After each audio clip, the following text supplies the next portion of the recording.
எனக்கு தம்பியை பற்றி தெரியும். ஸோ அது மாதிரிலாம் உள்நோக்க வச்சுக்கிட்டு செய்கிற ஆள் கிடையாது. ஒரு யதார்த்தமான ஆள் அவர். தொழுகைக்கு அதை வந்து நீங்கள் இஃப்தார் விருந்தில் கலந்துக்கிறீங்க நோன்பு திறப்பில் அப்படின்னா அது கூப்பிட்டுருப்பாங்க, போயிருப்பாங்க. அதில் போய் இவ்வளோ தூரம் பீகார்லேருந்து பஞ்சாப்லேருந்து பாகிஸ்தான்லேருந்துலாம் வந்துட்டு அறிக்கை விட்டுட்டு இருக்காங்கல்ல, அதெல்லாம் ரொம்ப வேடிக்கையாக இருக்கு. அது விஜயை பற்றி உங்களுக்கு தெரியாதா?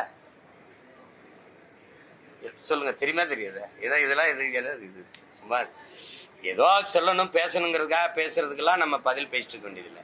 எனக்கு தனிப்பட்ட முறையில் தம்பியை தெரியும். அதெல்லாம் சும்மா பேசுவாங்க. அவங்களுக்கு ஏதோ பேசணும், ஒரு கவனத்தை தன் பக்கம் இழுக்கணுங்கிறதுக்காக பேசுறது தான் இதெல்லாம். இப்படிலாம் பேசுனீங்கன்னா அடுத்த தடவை இஃப்தார் வந்து கூப்பிட்டா வருவார் அவரு? சொல்லுங்க.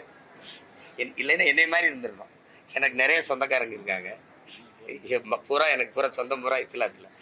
மச்சான் அப்படின்னு அனுப்பிடுங்க, மிச்சா சித்தப்பா அப்படி அனுப்பிடுங்க, நான் வீட்டில் குடிச்சுக்கிறேன். அங்கே போய் இந்த ஒரு நாள் இஸ்லாமிய வேஷம் போட்டு கஞ்சியை குடிச்சிட்டு தொப்பியை மாட்டிட்டு வந்து அந்த நாடகம் வந்து எத்தனை நாளைக்கு நடத்துவீங்க? நான் என் மக்களினுடைய அவங்களுக்கு உறவானவன், உரிமைக்கு நிற்கிற உரிமைக்கானவன், அவங்களுக்கு அவங்க உணர்வுக்கானவன், உயிரானவன், அவ்வளவுதான்.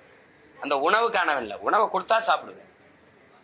அது சும்மா போட்டு அந்த நேரத்தில் இந்த வாக்குன்னு ஒன்று இல்லைன்னா நீ மதிச்சு போய் இஃப்தார் விருந்தில் குறிப்பிய. அது நெத்தியில திருநீரோட தொப்பிய போட்ட ஆளுகள்லாம் இருக்கு, பார்த்திருக்கீங்களா? அது அதை நான் ரசிக்கல. அது எல்லாரும் செய்யறாங்க, அதனால நானும் செய்யணும்னு ஒன்று விதி இல்லை. அதனால நான் அதை தவிர்த்துக்கிறேன். அதுக்காக எனக்கு வந்து அது இல்லை, நீங்க போய் ஏன் பங்கேற்கீங்கலாம் விமர்சனம் இல்லை. அதான் அவங்க விருப்பம். நான் செய்யறதுல யாரும் எங்க உறவினரும் நீ வந்தது என் தீரணும்னு யாரும் என்னை கூப்பிடுறதும் இல்லை. புரியுதுன்னு நினைக்கிறேன். அதனால அதுல திரும்ப திரும்ப சொல்ற இந்த மாதிரி குற்றச்சாட்டுகள்லாம் தம்பி விஜய் மேல வைக்காதீங்க. அது நல்லா இல்லை.